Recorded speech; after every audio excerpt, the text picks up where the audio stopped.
So for what's the word for it? Introductions. There are a number of my fellow board members here, so I'm just going to popcorn. You a board member? I am now. Oh, I didn't know you. I know. It's like, where have I been? I have been on for a while because I was on the school board and now I'm back here being on. So first up, Mr. Adrian, can you introduce yourself? Yeah, Adrian Wren, board member. I live on 39th and 4th Avenue. Awesome. Oh, and I'm going to put in okay with the traffic rules. Next up, Ms. Kim. Hi, I'm Kim. I live on 4th Avenue. Hi. Ms. Hello, Kim. everybody. My turn. Michael Blair, hello, everybody. And I'm a board member. I live over by St. Paul Church, over that side. Well, Hello, my name is Rosie. I am a board member treasurer, and I live on Santa Cruz. Who? Rosie. What street? Santa Cruz. Santa Cruz. Santa Cruz. Oh, Santa Cruz. Okay, good here. I'm hard to hear now, so y'all might And Ms. Petra? Petra, I'm also a board member and president, and I did on 18 documents. As I scan the room to see. wait, is that a new location for you? That's a new location. That's my mom's new location. Congratulations.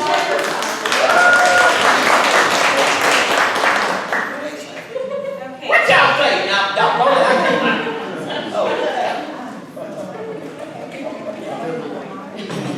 All right, so we're ready to start the really exciting part of this evening. We have Lieutenant Grace from the Sacramento Police Department, and I'm delighted today of your company.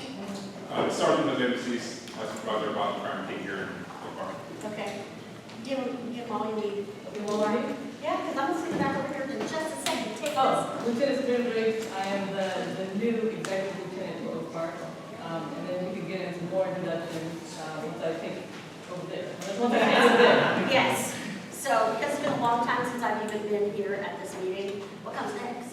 Let's get around the room intros. We don't have an enormous group. I think we've got like less than 40 people. So. Okay. And so if you just want to share your name and like where in the neighborhood you are. Okay, loud and proud. And if you had this is your first meeting. Okay, we're gonna start with Sheila Osborne now. Sheila Osborne is my name. Y'all didn't call me, and I've been missing for 6 months. Y'all act like y'all love me. Don't talk to us like that. We have learned. All right, and I live in Thomas Park, but I'm real close to Oak Park. In my church in St. Paul. I mean in Oak Park, so that's why I live here. I live at my church. Okay, come on, next. So we're gonna go around to the left. Go ahead. Hi, everybody. My name is Gigi Escalona, and I'm the resident of Oak Park due to the new map addendum. I live off of NLK and True Ridge. And yeah, so I'm here to join you all today and get to know everybody. And this is your first meeting? This is my first meeting. Okay, moving on. Let's go. Hi, my name is Steve Albert Machado. I'm a junior agent mayor, and this is my first meeting as well. Good to have you. Okay. Maisha Ross, Office of Senator Andrew Cash. Welcome. Yes, sir. My name is David Gusto. I am communications coordinator for Welcome. Mike Jones. I live by Sacramento High School. We're on safety. I was next to last Monday with a murder. We're more about safety. Thank you. Welcome. Them. I'm Marie, and I'm on 35th Street, 4th Avenue. Welcome. Ian Johnson, Department, District of 4th Avenue, first meeting. Yes, sir. Welcome. Yes, I'm Tracy Wilson, friend and patron of the Oak Park area. I'm a financial professional, and I'm also on a few committees on land and use committee. That's the one I'm checking. All right, stay busy. Yes. We're gonna come all the way over to this table. I'm Autumn. I live on 36th, 4th Avenue.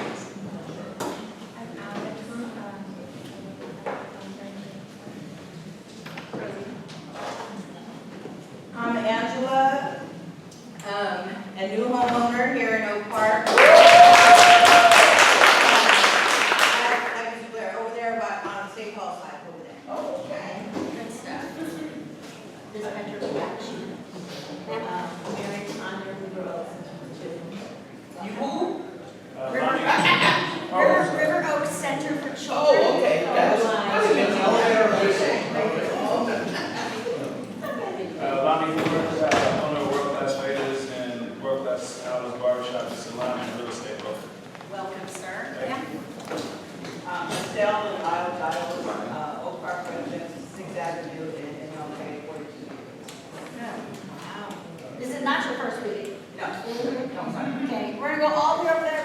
from Dr. Flo and move it around to the left. Okay. Hello, everyone. My name is Flo Hofer. I lived in Oak Park for 7 years. I now live just south of you, near Stockton River Ridge. I'm really glad to be here. Thank you so much for continuing to have these meetings because I think things like this are especially valuable for us. Thank you. My name is More responsible. Hi, everyone. My name is Liz. I'm a long-term resident of Oak Park. My grandfather was raised in Oak Park and graduated from Sacramento High School in 1929. So, that's Not your first meeting either. it's not my first meeting. Move on. Hi, I'm Victoria Jetter. I live on Santa Cruz Way. I'm with the Vincent de Paul Society of North. Miss Sheila, you got that? Vincent de Paul, man. Oh, St. Paul, get money, get it out. Vincent. Okay. Yes. We're gonna have your announcements this evening? Are you gonna make announcements? At At the the end. end. They gotta stay at the meeting if they wanna make an announcement. My name is Yolanda Ashford, and I live on 32nd and 12th. Welcome. Sir? Oh, Ron Emsley, I live at 32nd Street at between 1st and 2nd Avenue. Good to have you here. Definitely not your first meeting either. No. Okay. Noel Brenner, and I live on 4th between 33rd and 4th. Welcome. I'm Marcy Pompey. I used to live in Oak Park for 10 years. I loved it. I'm in Midtown now. I used to live on 5th Avenue and 37th. Good to have you. I'm Robert, I live at 36th and Lime, long-time Oak Park resident. Good. Hi, my name is Leslie. I live at 8th and MLK. This is my first meeting. I'm Skylar. I live on First Avenue behind the Valero gas station. And this is like my fifth meeting. Okay, that's good. One more table. Hi, I'm Derek. I live on 2nd Avenue, 37th Street. It's my first in-person meeting. Welcome. I'm Marina. I live on 44th and Gate Avenue. This is my first meeting.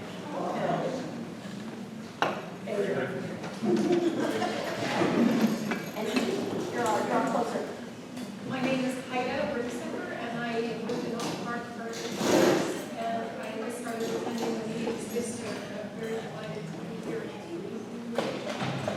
And I live on, where am I going? 36th and 10th. Welcome. Okay, so we have a couple stragglers. Will we all right? You can't get away with that. We're gonna let it slide. Okay, so we're gonna bring up Lieutenant Briggs, and we are gonna get the show rolling. And, yeah, that's your way. Thank you guys for having us. I'm going to try my best to stay in the camera area because I tend to kind of wander. So if I wander too far, just come back to the stage. So I just want to say thank you very much for having us here. I'm Lieutenant Sabrina Briggs, and you just call me Sabrina. It's Sabrina Briggs. I've worked with the police department for, 19 years now. I'm 44 years old. Come on now. Come on now. You just see my mama. Now, I heard your name was Sheila. Yeah. Now, do you spell it the right way? My mom's name is Sheila. And she spells it the right way. Exactly. S-A-T-I-L-A, that's the only way. There you go. Yeah, there it is. The other way is Sheila. Sheila. So my auntie used to call her Sheila. Yeah. But they weren't, she spells it the right way. Sheila. So very nice to meet you. But yeah, so I've been on for about 19 years. I've held pretty much every single position in the department. I was in internal affairs for 3 years. I was the PIO, the public information officer, for 3 years, underneath Chief Hahn. I've worked in our school districts, our youth services. I just left and was, back up. When I was promoted to lieutenant initially, my area was Oak Park. When I was a sergeant, my area was Oak Park. When I was an officer, I worked in Oak Park. So this is my area. Yeah. So as an executive lieutenant just now, I got brought back to Oak Park. So this has been 2 weeks, In my new role, my previous role, I was in personnel, where I was in charge of youth services, recruiting. Speaking of recruiting, if anyone wants a job or knows someone who's interested, doesn't have to be a police officer. We have so many jobs in our department. We have administrative jobs. But if you're interested, contact me. I'm gonna leave my card. So Gracie has my information, but I'll leave the stack of my card. So if you guys need anything, I know I kind of got off my intro, but it's that important because there's a number of jobs out there, but I don't think a lot of people know where they're at, what they are. So there's a lot of jobs within the city of Sacramento working with SacPD. Doesn't have to be on the sworn side. There's so many professional jobs. So if you have these young folks who are interested in getting hired on with the city of Sacramento, there's so many jobs out there. So anyways, I'll back up. So I've done a number of different things, and so I'm here to be your guys' resource. That's my number one thing, is to be your resource.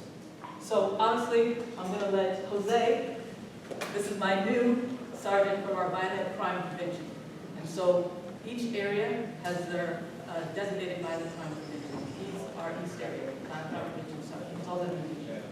So, been with the department like 8 years, had the opportunity to work in a variety of different roles. I worked in some of our street team for promoting, I went to investigations of detectives, robbery, burglary, I worked in a special investigations unit.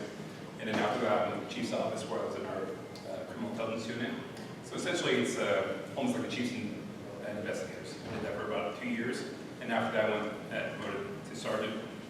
Worked in El Paso Heights, and as soon as I got a chance, came back to the department. So I came back as a patrol sergeant, and then after I passed probation, I was moved over to our violent crime unit.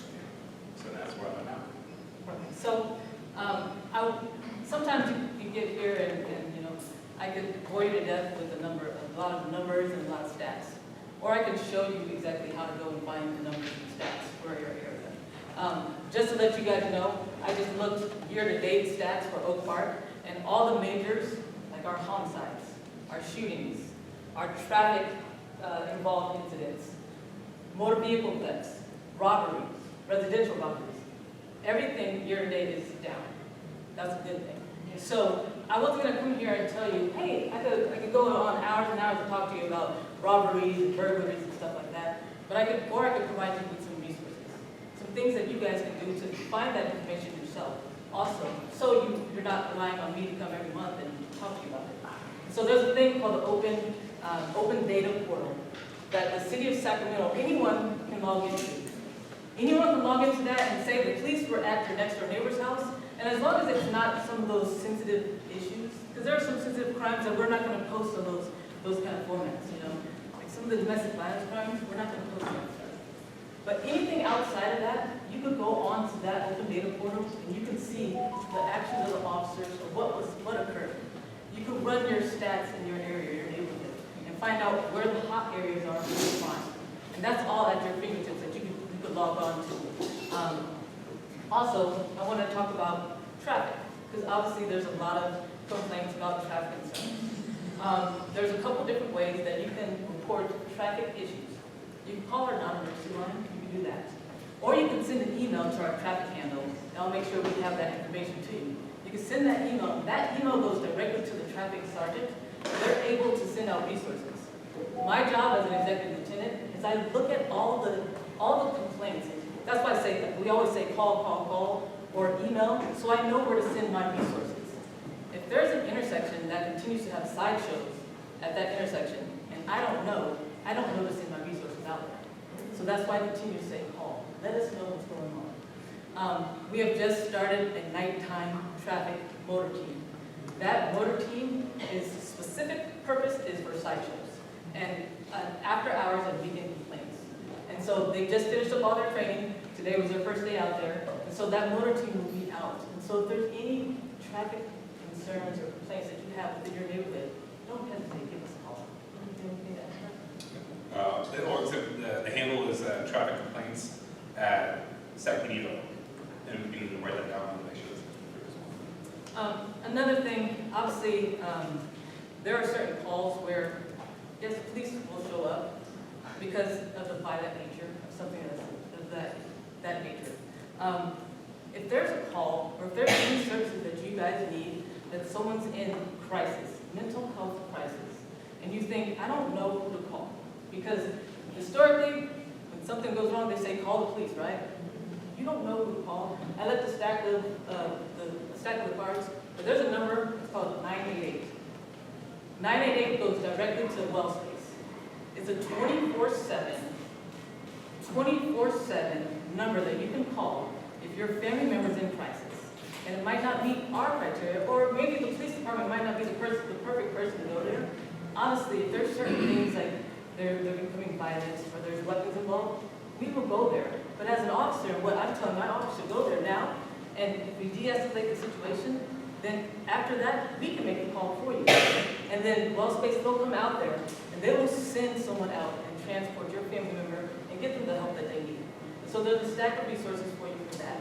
Because honestly, yeah, police department, we could come out to those calls, but sometimes there's things that you're just like, I need my family member or my friend or someone just needs some help. And that number is 988. And I've been doing this for 19 years, and that is the first time that I've heard of the number 988, but I guess it's been around for about 10, 12 years. But, so that's what I'm saying, there's a number of things out there that you can get resources for help. So remember, 988.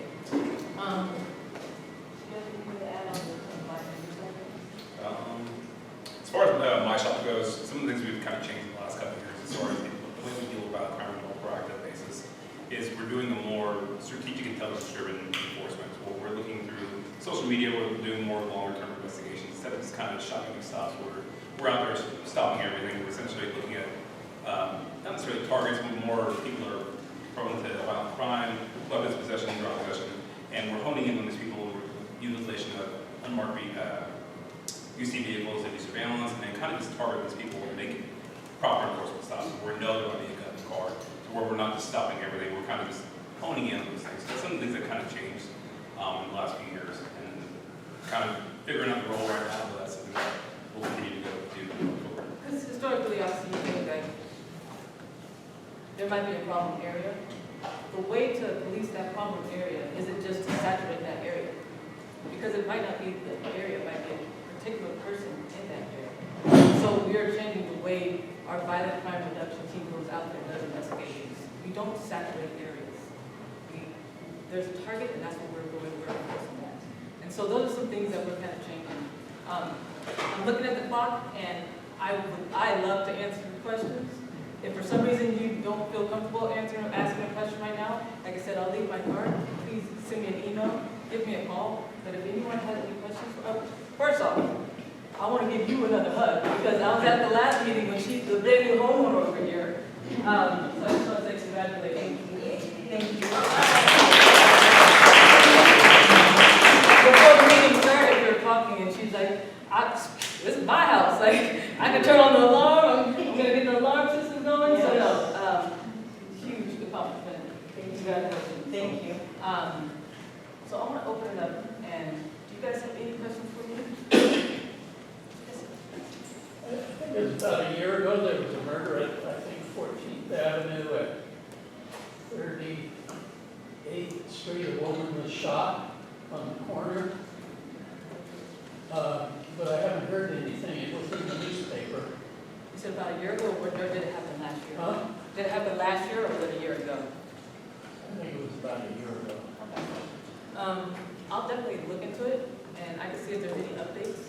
I'm trying to, so last year I was in personnel, so I wasn't in this area, so I was in charge of, like I said, recruiting and youth services. And so I'm not familiar with that, but I can definitely get some information, and then next time, you guys see if we're allowed to come back next time, I can provide you with an update on it. Sounds good? I have a two-part question. Is graffiti a concern for you? And if so, what is protocol to So, remedy? graffiti is a huge concern. I know you can always report those in. My pop team, that's one of the things that we do go around, and we're checking the areas. But we also work with Oak Park Business Associations, and they're also checking the areas for the graffiti. And so if you see anything, and there's something like, you can send a picture, you can send it to me. I will get it to the proper people who can go and try to address that. But I know your Oak Park Business Association does a really good job in making sure that graffiti goes away. So I was curious on kind of the violence prevention, like what is happening. I'll kind of give a experience of my experience. So I live by Sacramento High School, I live right by the apartment complex where Monisha Hallel was killed about 2 months ago. And I see just kind of police cars all the time at that apartment complex. Like 2 months before that, my other neighbor, the police had to storm through his house to arrest someone from that same apartment complex. I just saw police right there like 2 days ago. So it's kind of just this recurrent kind of like bed of activity. I've chatted with the owners of that complex and they seem reasonable, but there's just a lot of like, was extreme murder in that area. We're right by the high school too, so are there like prevention type activities occurring? I mean, this is the area where students are, this is the area where people live, this is like, I'm from Chicago originally, so things don't faze me, but this is more than like I even see there. No, I think I know the homicide that you speak of. Yeah. That was an isolated incident. Sure. But I'm also in charge of our POP team. And what my POP team does is we identify areas in the city, not just the city. My POP team identifies areas in Oak Park and then Stockton Boulevard corridors. Areas that are generating high volume of calls. We focus on that because then I open up a POP project. And so that's why we encourage people to continue to call. And so that area that I know already, my POP team is working on that area. So that's why you may have seen a little bit more police presence. It's just because the volume of calls that are coming out of that area is generating, it's getting on my radar where I'm looking, because each month I see top calls for service, what those areas were. And then I look at the calls and see if there's something that we need to do. And then that's when I assign my POP team to go out there. And POP stands for? Problem-oriented policing. Yeah, I know that. That's Okay.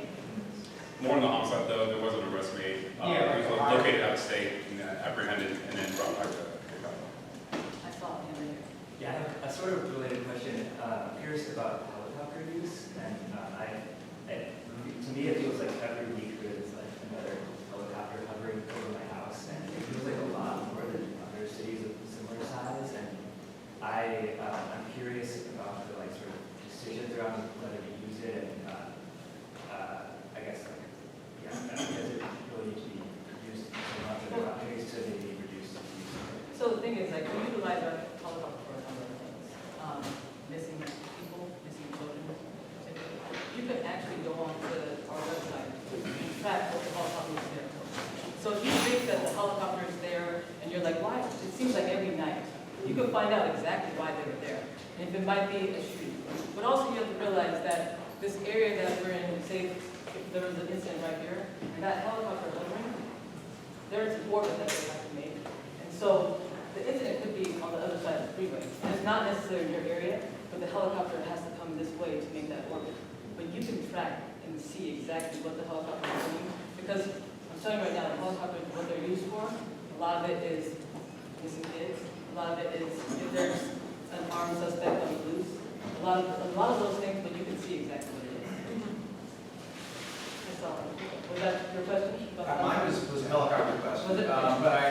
So a lot of people in the neighborhood, and I feel like I've seen this too, are convinced that if the helicopter has to move south or east, it's going to come over Oak Park and then kind of go where it needs to go, and then it's not going to go over kind of wealthy East Sac and Land Park neighborhoods.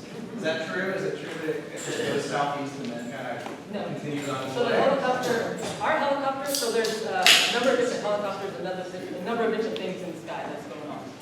Our helicopter just doesn't respond to city calls. We have the Sheriff's Department helicopter that also helps us when our helicopter's down. There's a CHP plane that's way up in the sky. Sometimes you won't even be able to see it unless you're looking for the proper red dots. That's the CHP plane. That's up in the sky. You have your K-3 helicopter that's up in the sky. So there's a number of different helicopters up there that all of them might not be from Sacramento Police Department. I can tell you though, when they are up there, they don't just fly to the south and then orbit around and kind of orbit back. They launch to go to a call.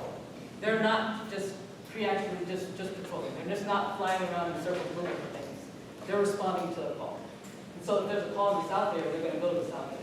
For the most part, they're staying at the hangar or they're staying at a neutral location until a call is made. It's not smart for a helicopter to be in the south area and then a north area call comes out. So they have to kind of stay kind of neutral.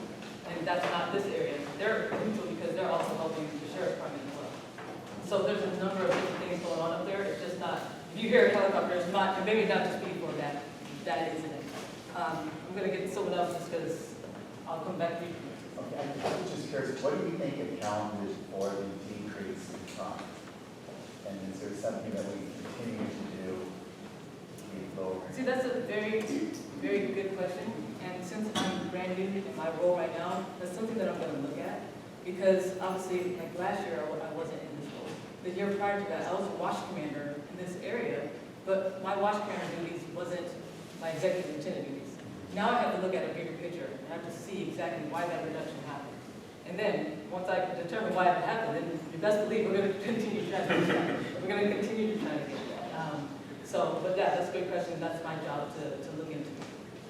Right here, then I'll get back to you. So you use so much helicopter. Do you guys ever use the drones at all? So the only time, so we have very strict policies when our drone can fly. Now our drone has to follow FAA regulations. So there's a number of areas that we can't even fly our drone. So that drone only goes up with the watch commander approval on incidents where we're actively searching for something. And we have to have a specific something we're looking for. We can't just arbitrarily send it up. It's watch commander approval, that's lieutenant approval and above. So an officer who's flying the drone can't just pull over to the side and fly their drone. A sergeant can't approve that. It has to be a watch commander. I said right there, and then I'll come back here. Hi, have you noticed an uptick in shootings, and maybe some drug activity around convenience stores within Oak Park? Now, when I looked at the data, the shootings are low. They're down.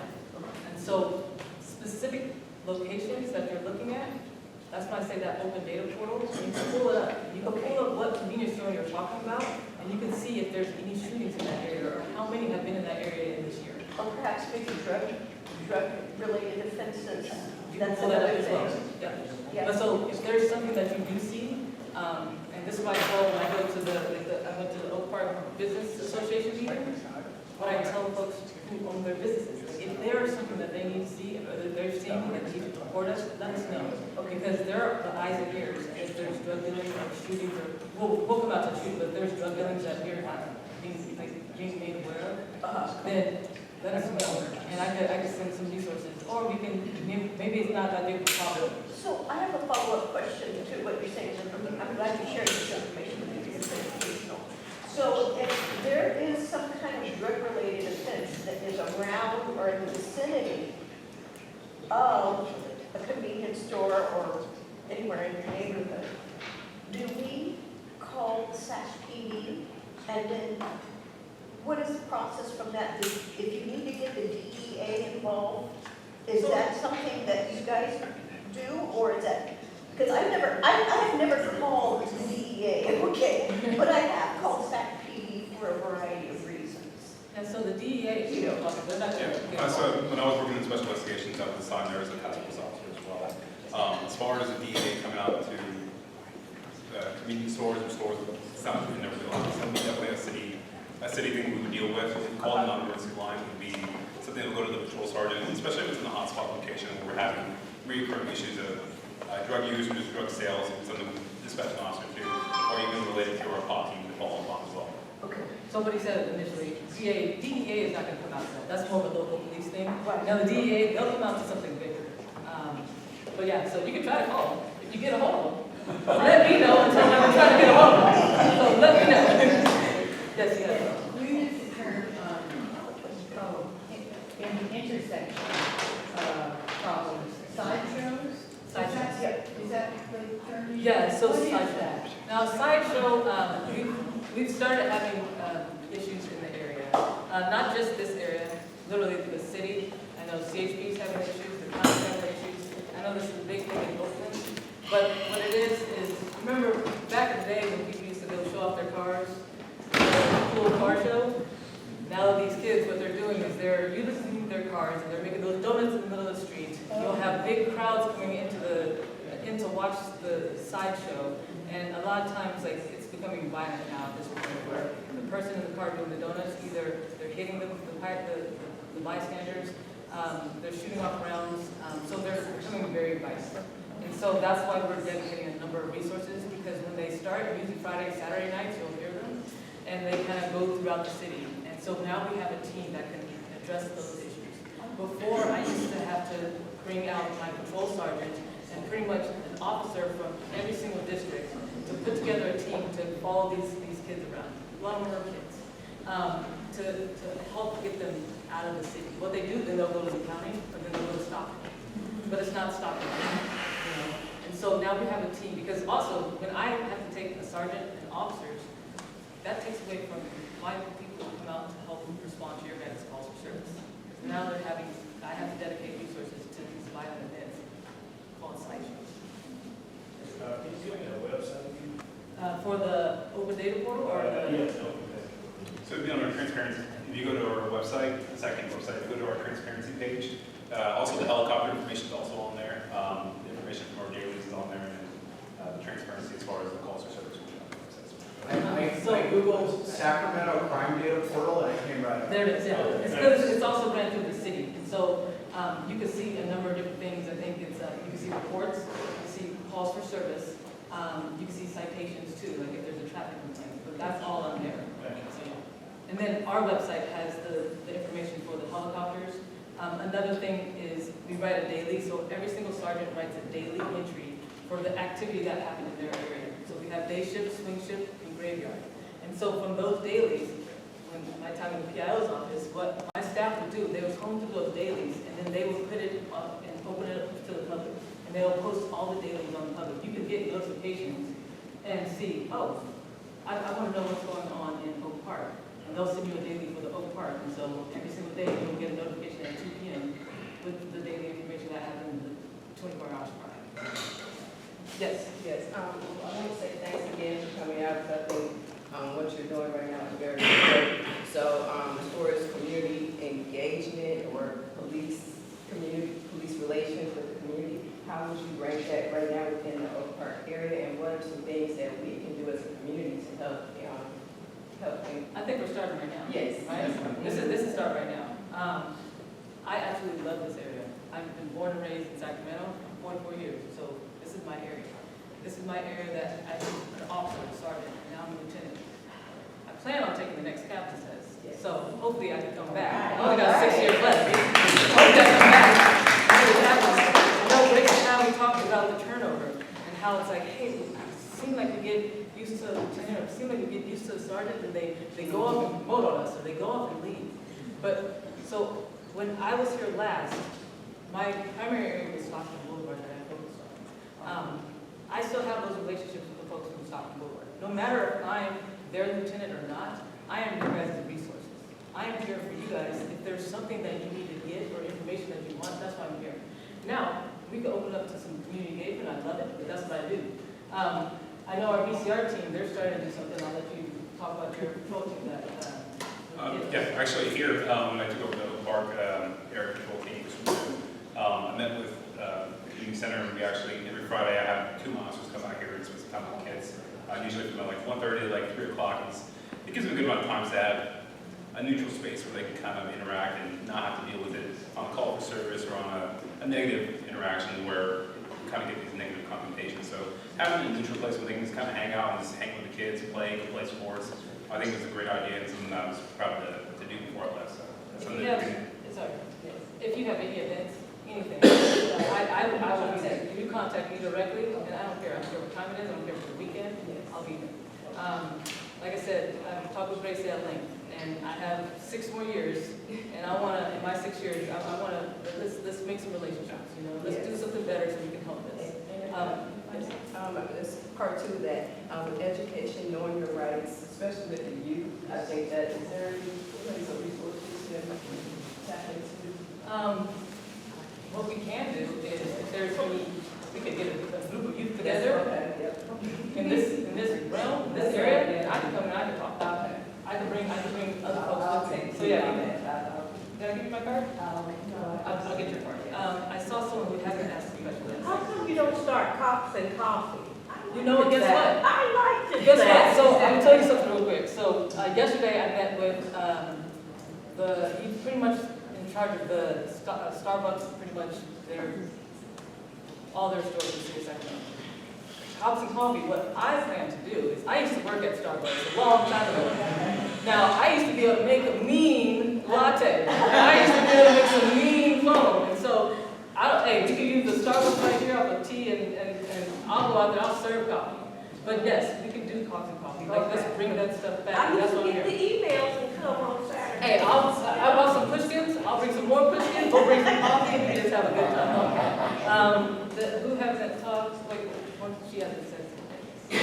So, I seen that on the news, and it's like super funny. But the news keeps reporting that the department has a large number of vacancies. So is it, one, as really as bad as what they're saying, and two, what are the things that you're doing to mitigate that so it doesn't impact calls for service or counter? So, now the news keeps airing it is true. There are a large number of vacancies. It's just not on the sworn side as well. There's vacancies on our professional staff side. But this is not a SacPD problem. This is a problem the Sheriff's Department's dealing with. This is a problem LPD. Like all these law enforcement agencies are dealing with. Now it goes back to back in the day when we laid off a lot of officers during the recession, and we never recovered from that. So the vacancies, what we have to do, and one thing that Chief Lester will not do, is cut the services to the community. And so if that means, unfortunately, we might have to bring some detectives back from their assignments to be out here to answer calls for service. If that happens, then we don't want that to happen, but those are the things that we have to have those discussions. What I have done in my previous role in recruiting is we have to look at and make sure that we are not limiting people from being part of our department. And so if that means looking at our hiring practices, looking at where are we going to recruit people, and so opening up our minds and changing some things. I tell you what, if I were a police officer or applying for a police officer for Seattle PD, I would not be a police officer because I can't swim. And they had one of their requirements was you needed to be able to swim. Some people look at me like, you can't swim, girl? No, I can't swim. I can't. But so we have to look at our requirements and make sure that we are opening it up and we're not limiting people for that. So those are the things that we're looking at in our police department. But it's just not a SacPD thing. All right, good. Okay. So- Oh, wait, actually. No, right there. Oh, yeah. You're right behind me, I'm sorry. It's okay. You might not know this offhand, and I respect that you don't, but do you know how our crime stats in Oak Park compare to Sacramento? The crime stats in Oak Park, well, I can tell you right now, when I look at it, and I look at overall crime stats, and I look at top calls for service, Oak Park's, none of our averages are up there. And so when I look at my area from year to date, everything's down. And I can continue to look at it and comb through the data to see if there's anything different from, say, Del Paso Heights or South area. But just a quick glance, it looks like everything is down. We're actually one of the lower areas. That's a good thing. You have one. I'll get to you. So, did you guys try to follow those sideshows on social media? How did you find out about it? Other than people calling? Now, are you part of the sideshow? Are you telling?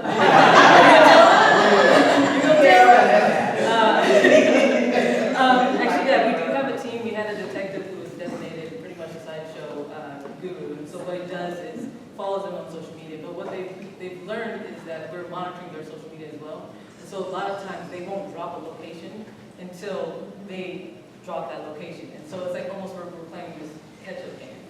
So we've changed our strategies. They've changed their strategies. And so now we have more resources to dedicate to it. And so hopefully we'll continue to just be one step ahead of them because they're dangerous and we don't want those to get out of hand. Right. And a lot of times, just my time in the PIO's office, Public Information Office, a lot of times when we were out there or monitoring a sideshow, they would start saying in their chat, like, oh, Sacramento's too hot. It's time to go somewhere else. I'm like, that's right. So they'll go stop it. So they'll leave the area.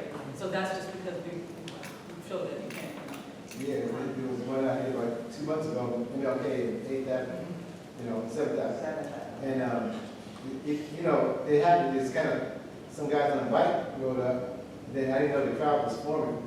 And then, next thing you know, from some more people on bikes, then next thing you know, the cars came from out of nowhere. Yep. One way, Broadway, all kinds of streets and started. So that's the thing, they'll test the location and they'll see, is the PD still monitoring? So once we get a location, then we'll start kind of saturating the area, and then we'll utilize, sometimes our helicopters use, especially on Fridays and Saturday nights, that's what they're flying around. They're pretty much, because once they see the helicopter, they don't want to be on tape. Because unfortunately, it's not safe for you to send 2 officers into a crowd of 200. No. So what we do is we utilize our technology. We utilize either the helicopter to video their actions, and then we'll identify a car pulled away, and the next day, it could be whatever, but the next day, then we're going out to the kids driving my car, and they're getting their citation. Okay. So I can't send them in right away, but we're doing our follow-up, and sometimes the helicopter has to be used for that. So that's the, like the officers came in, you know, the cameras, and when, you know, we report them, try to find the dates.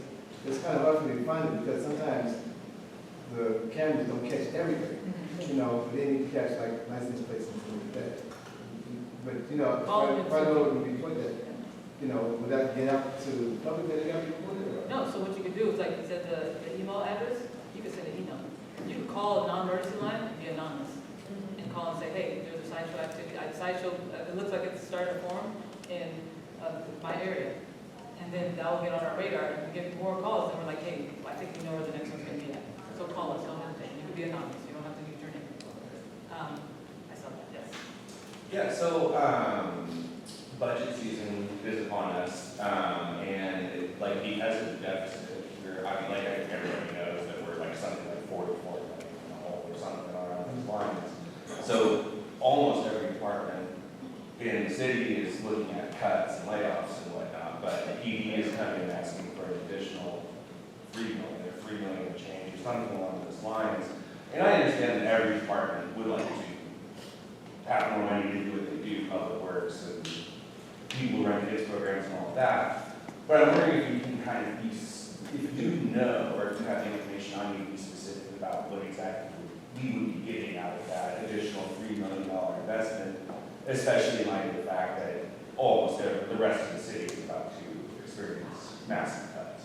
Now, obviously, like we said, budget season, so there's so much back and forth that's going on with the chief of police and everything. So fortunately, as an executive lieutenant, I'm not privy to some of those like discussions. I will be at the next council, because right now, my captain is currently on vacation for the next 2 weeks, and so I'm your acting captain as well. And so I will be in those discussions, and so I don't know the information right now, but as soon as I get that information, I will let you know. Okay. And then, how long do we have? We can do this all night long. It's about, will we end at 7? We'll go like 7:10, 7:15. Okay. So I also appreciate you being here and engaging with the community. So, I live in an area that I guess now has a POP team. Is that the POP or kind of a? Problem-oriented policing. Okay, POP team there and the murders isolated. I wish there was more like outreach or communication to the residents by a certain incident that, hey, to reassure, this is the first time I've ever heard that murder was an isolated incident. And the only reason I even know what's happening there is I have to follow the news. Even when I ask the officers, they don't have to tell me at the time when they're investigating, but if I say, hey, is there some information you can share? And they don't, right? And this is the first time I've heard like anything related to that. And I have to come here and voice my concern to hear some information related to not just the murder, there's a lot of other things that happen in that area. So how is there a way to find this information or like? So on our website, sure. Well, like all of our incidents like that generate a press release, and so we send those press releases out to the media, and then we'll do an update press release when someone is taken into custody. And usually those press releases, you can see them; they live historically. There's press releases that I wrote 3 years ago that are still on there, and so you could go to our website, our transparency page, and see the press release. You can find the incident and the location, and it'll give you an update on that. So it'll tell me there's a POP team now, and then. It might not tell you there's a POP team, but that's for me to do. Like if there's when you generate those calls and you call me, I look at an area that's generating a lot of calls and I assign a POP team. Now, if there's a neighborhood association associated with your area, a lot of times my pop team and my pop sergeant goes out there and lets people know we're doing an investigation. I was just at the Stockton Boulevard partnership meeting this earlier today, and that's exactly what I told them. I told them about the nighttime motor team, but also there's a location on Stockton Boulevard that's generating a lot of calls for service. It's an active pop project, and so that's the information that I provide to them. And so that's a monthly meeting that I go to, and if that's something that Gracie, if you want, I can come and I can talk to you guys about some of those incidents, so you can know what things are going on. Yeah, that's why I came here specifically, to get some sort of update on what is happening in that block, or in our block. But a lot of it, the open data portal, you can pull up those. I'm looking at it, it doesn't have, like, I don't see much on it, right? And It's a not user friendly on the phone. Sure. I was playing around with it on the computer, Yeah. and I was able to literally, they'll pull up a map, you can keep zooming in on the map, I'm zoomed, you know. and so it should show you a whole bunch of dots. I see the dots. Okay, now And you it click on doesn't- a dot, and then the dot will pull up exactly what that call is. Yeah, it tells me the call, it's not telling me there's pop team or that was an isolated. Well, that's what I incident. said, like, those things, Yeah, if there's a homicide, there's a press release. yeah. The press release is gonna be on our website. If there's an update to that press release, it's gonna have that update that someone is in custody. Some of the information is very sensitive, and they might not say some details, but it says someone's in custody with an isolated incident. Usually our public information officer will go on the news, or they'll contact the media, and they'll provide that information as well. But unfortunately, that way you can continue to watch the news and see when it's happening. Or you can just go on our website and pull it up yourself. Yes. First, I wanted to say thank you for your presence here, for the dialogue, because some of us have attended the sheriff's department on homeless, mental health, and abuse, and there was more dialogue, not you listening to me and not coming back. But you're doing that interaction, and I really appreciate that. But also, you guys have a website. When the helicopter's flying, you can do SacPD, helicopter activity, daily activity, not everything is there, like the portal. But that is a little bit more updated, it's not that day, maybe the next day. So I just want to commend you and thank you for your service. Is there anything else? We're gonna get you some water real quick.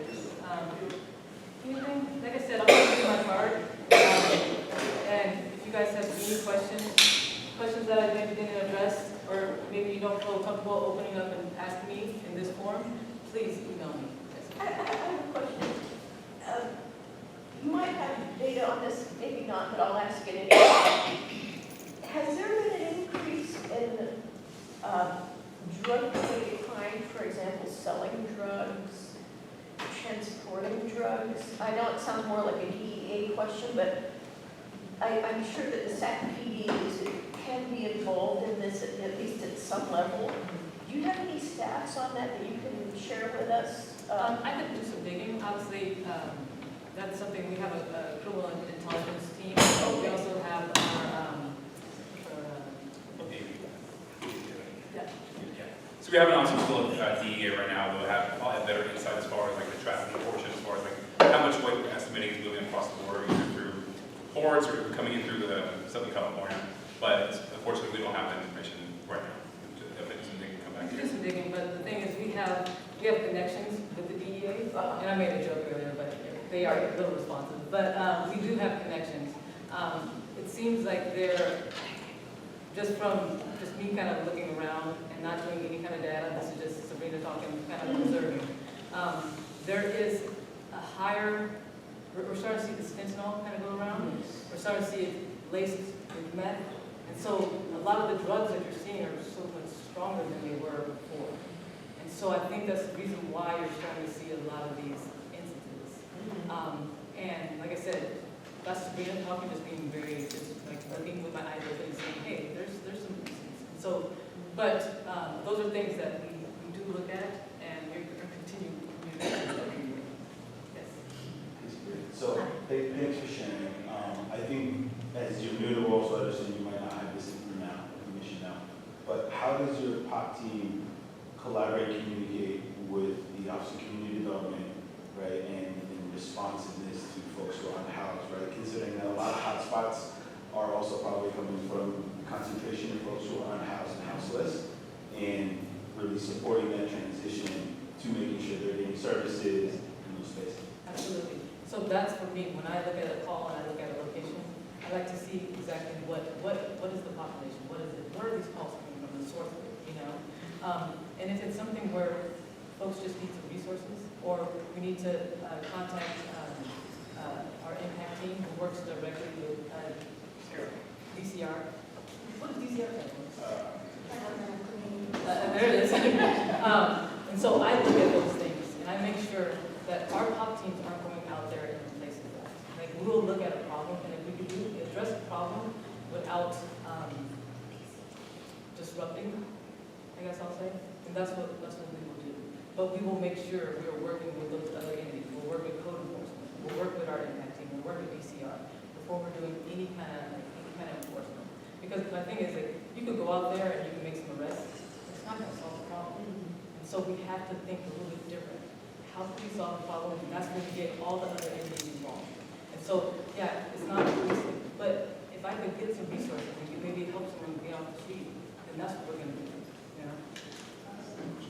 Oh, yes. I'm not sure if you're aware of this, but sometimes when the helicopter is flying above making broadcast announcements, we cannot understand the words they say. Oh, yes. Well, that might It be is very frustrating. That might be, it might be making a broadcast for an incident that's called the freeway. And so you might be hearing the echoes. And so it might not be, because if they're in their orbit, and one thing we do, if you ever want to go on a helicopter ride along, let me know. Sheila, put that hand down. Sheila, don't start with me. Don't start with me. You come on a ride along with me. Oh, yeah. You come on a ride along with me. You ain't going on my no. But sometimes they're around the orbit, and so they might be flying in an area, and that sound is going directly where it needs to be. But you might be catching the echo on the Well, when backside. I look up, I see it relatively near, and sometimes they're saying, get in your house, like the door, watch out for. Are they calling you by white name? Yeah. They're calling you by name. They say, get back in that house. Now, if they're not calling you by name, it might be, once again, Well, that is true, because I'm like, you know, I live in Tahoe Park, and I don't have no incidents. And I'm telling you out here, get in your house. Lady Sheila. Get in your house, Sheila. They don't say Sheila, but they all say, get in your house. All right, I'm going to take one more question. What are you doing about missing children and sex trafficking? Sex trafficking and missing children. Great question, because it's when I started policing, it wasn't like this. And so it's become very, very dangerous. And I work another part of my area is Stockton Boulevard. And so we see a lot of these missing young ladies down there. Yeah. And it's very sad to see. And so we have, at our police department, we have detectives designated for the human trafficking team. There's 5 of them. And they work hand in hand with a number of different outside agencies to tackle that problem. The missing kids, we also have the missing children and the missing persons unit that actually focus on those. But if it's a missing person right away in your community, say mom walked off, you call us and the district sergeant right there will handle that. So those longer investigations that have to do with human trafficking, those are very, very sensitive investigations, but they are handled extremely well, and we have the proper people in those places. Well, Sacramento is supposed to be the hub where they traffic.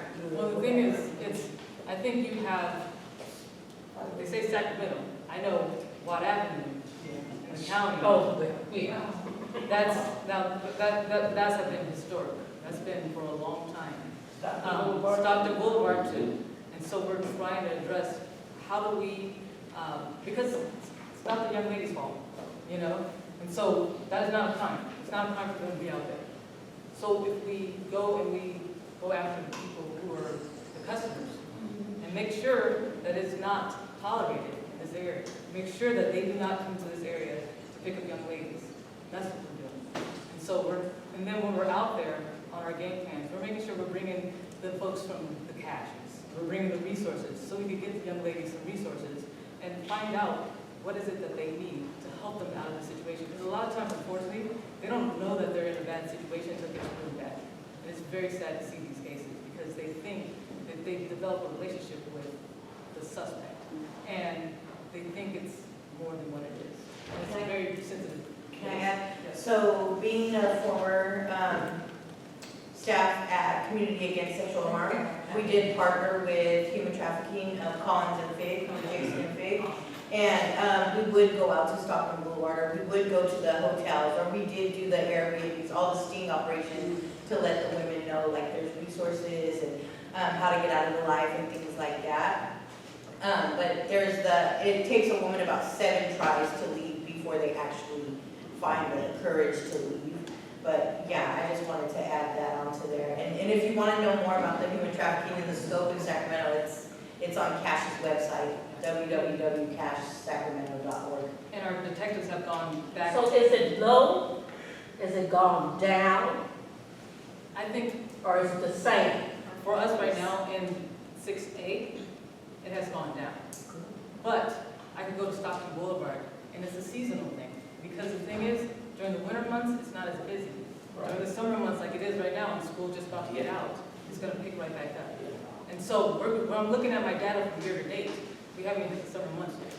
Why is it on television? I always see a missing white child, but never a missing black girl or black young. Why is that? I can't control the television. But you know what I'm talking about. I know exactly what you're talking about, but that doesn't mean that we're not investigating. Are you focusing on that? We absolutely are. And I tell you that. Somebody has to report it. So someone has to report it. Yeah, but If someone reports it, we handle the investigation in the same way. I have a follow-up question to the human trafficking.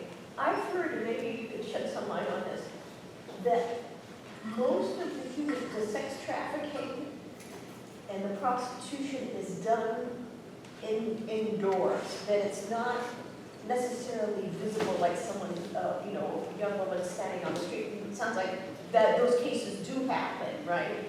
But what would be do you need data on the percentages of how much of the prostitution is inside, out of sight, out of mind for the general public, and how much is actually like the streetwalker type of? I don't have any data for that. I'm pretty sure my human trafficking team has all that data. Okay. Because they're the ones who actually do the game. So they do focus on hotel rooms. They do focus on the online stuff. So a lot of it is because you have to advertise somewhere, right? So they focus on the advertisement online. And that's how they know the location of where the trafficking is going. So they're utilizing the technology to do that. But also visibly, when you see it out on the street, you see it both ways. And so with that, I know my time is wrapping up. And Gracie, I would like to say thank you. I would love to come back. Yeah. I'd love to talk more with Sheila over here.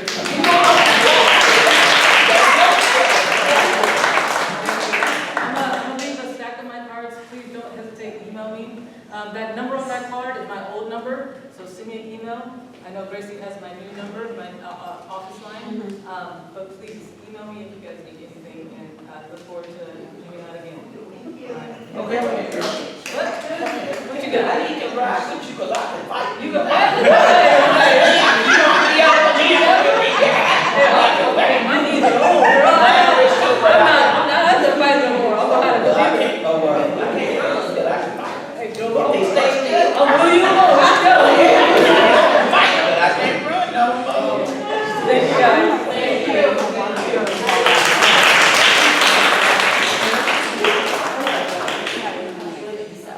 Let's do some announcements. Yeah. Metro, you want to say announcements?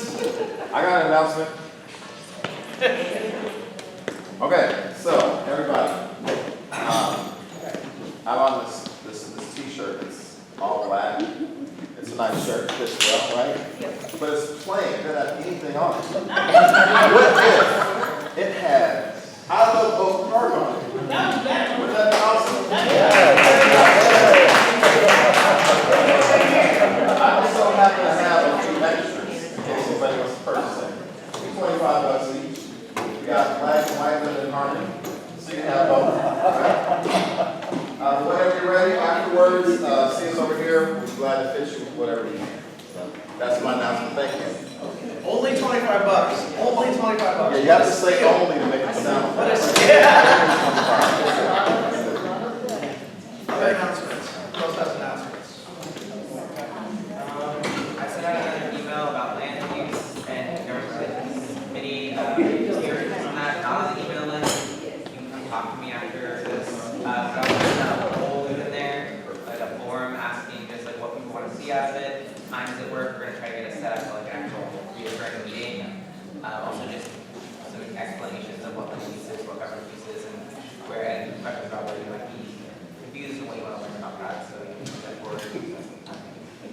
We also had a really cool training. We had a really cool land use training with the Urban Land Institute, right? Yeah, we talked about that at the, so I think I've talked about this in a few different places, but we had a big workshop. It was 8 hours. It was, we basically made a mock, we got a big group to make a mock development plan for the blocks, and we had to go, we had like different roles of different like organization parts, and we had like a bunch of letters from different organization groups in the neighborhood. It was really interesting. It was like learned a lot, and it was the biggest takeaway I think was how many different people have like interests coming to you at any given time, and you can't really like give everybody everything, and also you seem to like prioritize what is actually important.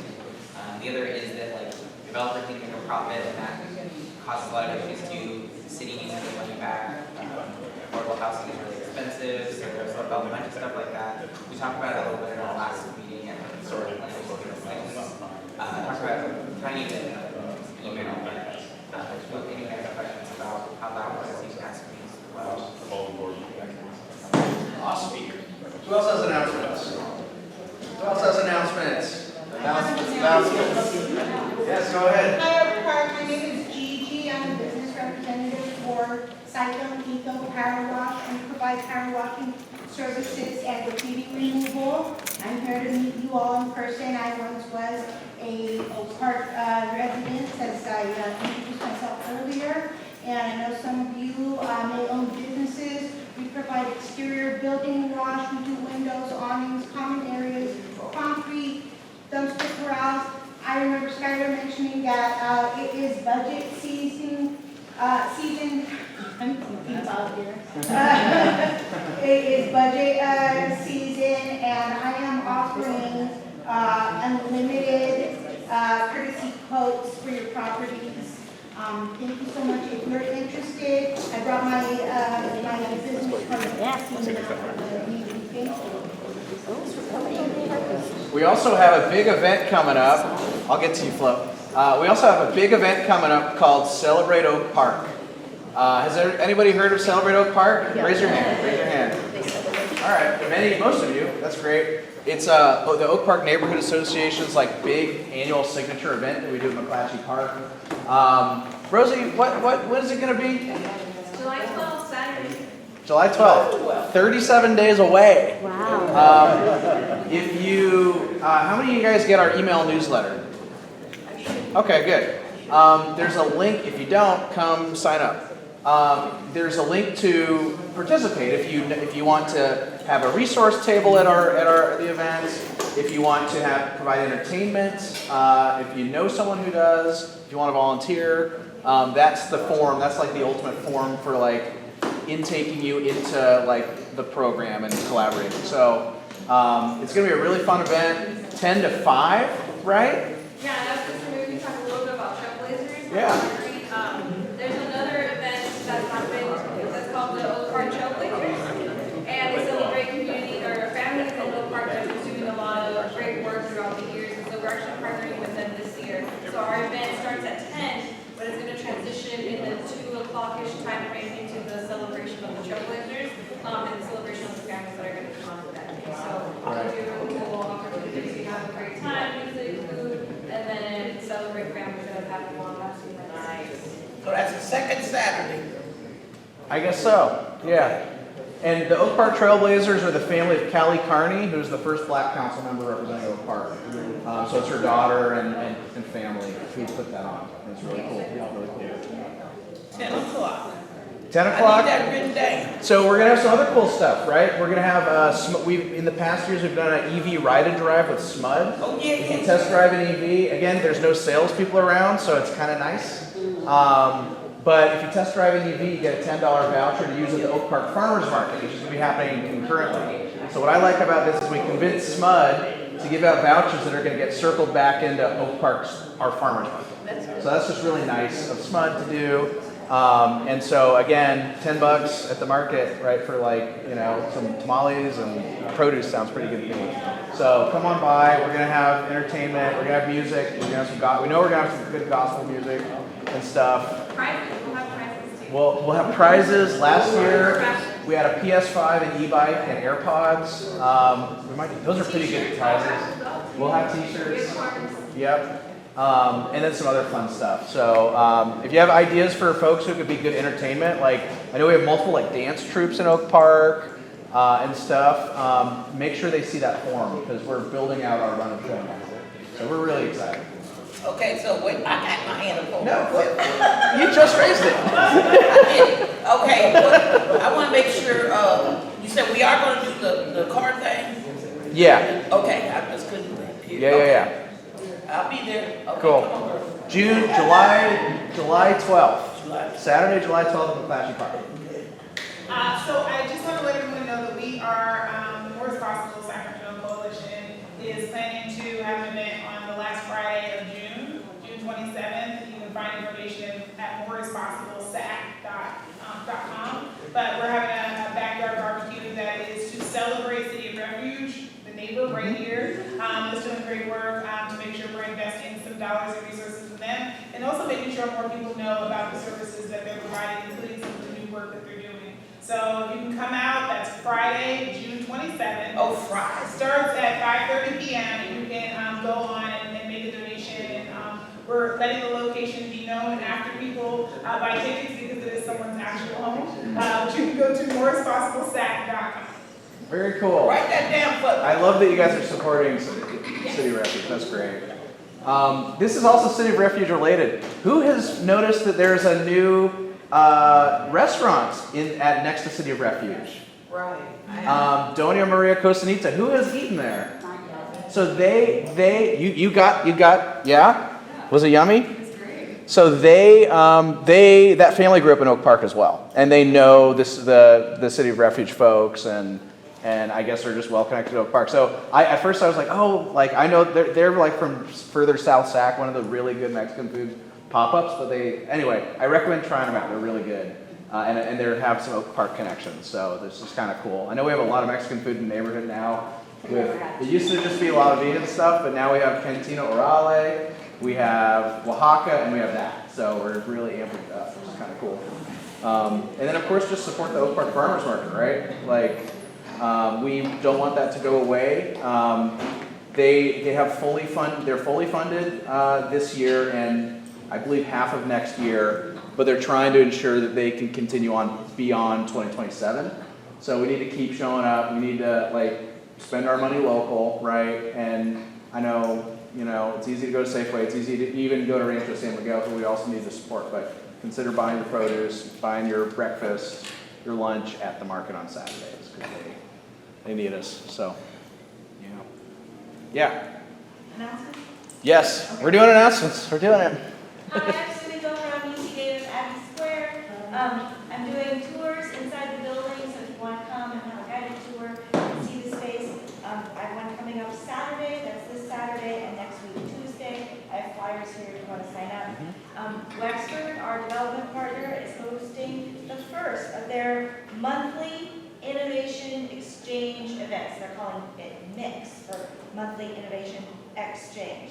So June 12th from 5 to 7:15 on the second floor of the indoor lobby space. Really beautiful, really welcoming, lots of fun exchange. It'll be like networking reception, and then like a little panel, and then more networking. So flyers and registration for that here. I wanted to promote the STEM camp happening at Salvation Army. UC Davis Health is a contributor to that, along with many other excellent organizations. But if you know a 4th through 8th grader who would like to spend a week at Salvation Army, the basketball and science, and going to the museum, science and curiosity, this is available, and there's signups. We do a monthly job talk to help people have more success applying for jobs at UC Davis. So the next one's coming up on June 26th, and it's all about elevating your application. Even if UC Davis or UC Davis Health is not the object of your career search, there's still really great information at all of these workshops for anybody who's on the job hunt. So please share widely. SacTown Makers is a nonprofit organization that's teaching 3D printing skills, and they currently have a group of 10 people who are learning all about 3D printing. They're doing it at Aggie Square, and they're starting a second group in July. So the application period is open now. Applications are due on June 27th. The program is free.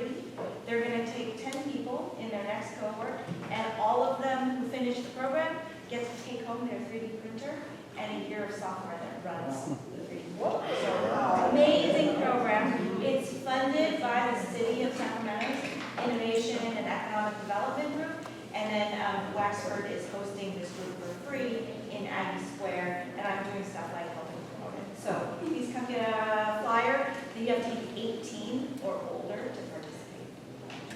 Last thing I wanted to promote, two more things. The housing stabilization programs are still going on. So if you know somebody who's income qualified in the 4 zip codes closest to Aggie Square, these programs are here to help stabilize housing for people who maybe are behind on their rent or behind on their utilities, or maybe were previously displaced from the neighborhood and want to come back. There's funding, direct financial assistance to help people catch up on back utilities or come back to the neighborhood who want here. So let me know if you want either of these flyers. And then I just always like to promote University of the Pacific here at Oak Park. They have new patients, and they're opening this dental and health clinic. So if you know somebody who needs assistance with a dental problem or another health-related problem, there's flyers here. And I do a newsletter once a month. If you don't already get it and are interested, you can sign up here. And I share all this kind of stuff with everyone. Thank you. Thank you. I got one more.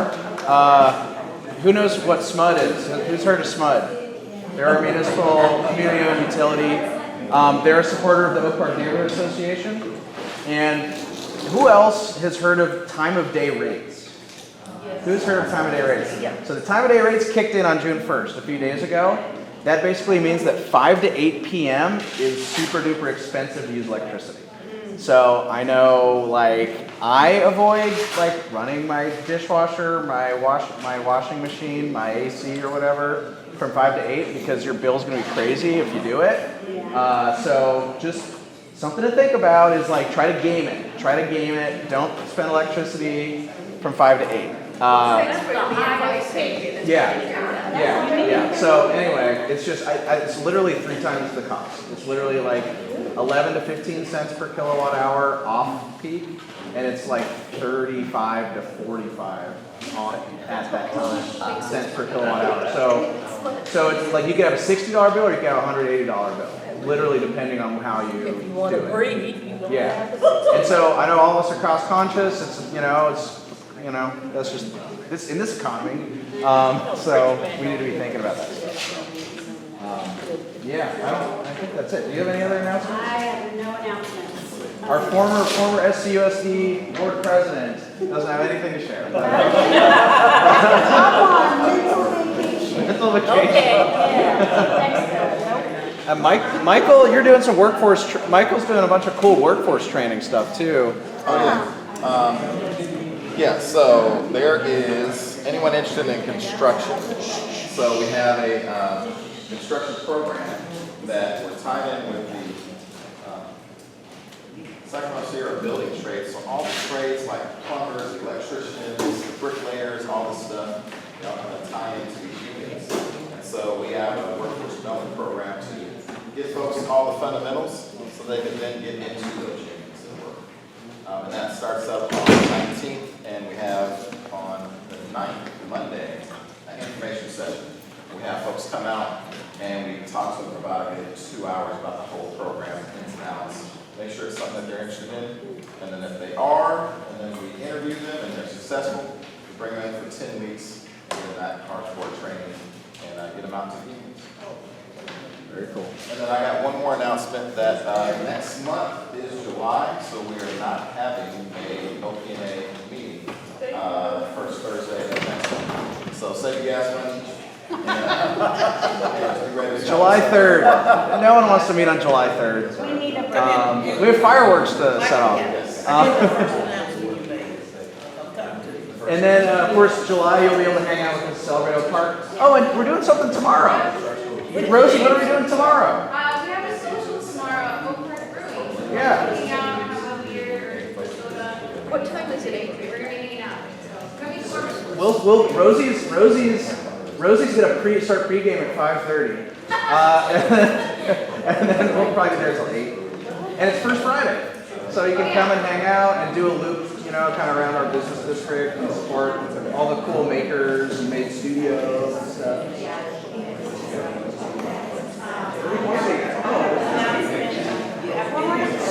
You guys shush. We have an OG giving an announcement, you guys. Hello. I knew I should have waited till last minute. Yeah. But anyway, I'm a member of Center for Children, Berkeley Beyond Family Resource Center. If you know families that need our services, we are recruiting families to come through and get our services and do our classes. I teach a class called Effective Black Parenting. It starts on June 24th, and I definitely want some parents to join me. Okay, so the flyers are up here. If you have any questions about the Family Resource Center, Mary Ponder is the person to call. Thanks, Mary. Thank you. Okay. We're adjourned. Let's adjourn.